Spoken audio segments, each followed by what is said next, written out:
أهلا بكم من جديد. على خطط التأمينات الاجتماعية، هيئة التنمية الصناعية نزلت رسالة داخلية برقم 6 صادرة بتاريخ 26/2 لسنة 2025، بتقول فيها الآتي: في إطار قيام الهيئة بتنظيم إجراءات التعامل مع المستثمرين أو من ينوب عنهم مع الهيئة، بيتم تطبيق القواعد التالية. أولا، بيتم التعامل مع صاحب الشأن شخصيا أو من خلال وكيلا مباشرا له. وكيلا مباشرا له هو كاتب اللي هو يكون صلة قرابة من الدرجة الأولى، اللي هو أو أحد العاملين من الشركة أو محامي الشركة أو المحاسب القانوني. يعني بعد كده التعامل هيكون مع الهيئة العامة للتنمية الصناعية، بيكون من خلال الناس اللي احنا قلنا عليهم. يكون ليه وكيل مباشر، او الشخص نفسه صاحب المصنع او صاحب اللي هيبدأ في الاجراءات، او يكون ليه صلة قرابة من الدرجة الاولى، او احد العاملين بالشركة او محامي الشركة او المحاسب القانوني للشركة.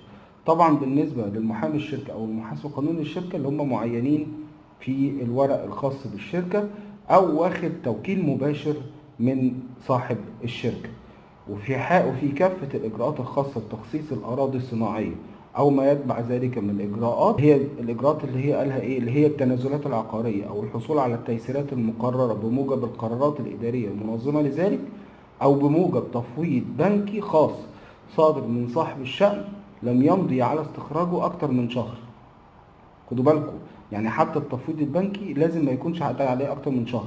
لو عدى عليه اكتر من شهر يعمل تفويض بنكي من اول وجديد لاحد الصفات المحدده اعلاه او الموضحه اعلاه، محدد على سبيل الحصر الخدمه المراد الحصول عليها من الهيئه.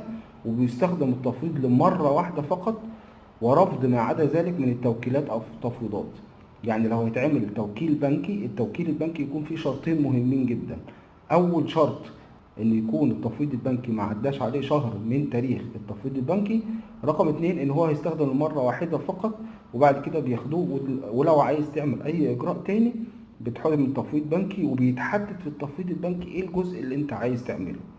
تاني حاجة، بيتم التعامل مع صاحب الشقة شخصيا أو من خلال وكيل مباشر في كافة الإجراءات الخاصة بخدمات الهيئة، أو بموجب تفويض بنكي خاص صادر من صاحب الشقة لم يمضي على استخراجه أكتر من 6 أشهر. هيكون محدد فيه على سبيل الحصر الخدمة المراد حصول عليها من الهيئة، وبيستخدم التفويض برضه لمرة واحدة فقط، ويضم أصل التفويض إلى ملف الخدمة، ورفض ما عدا ذلك من التوكيلات أو التفويضات.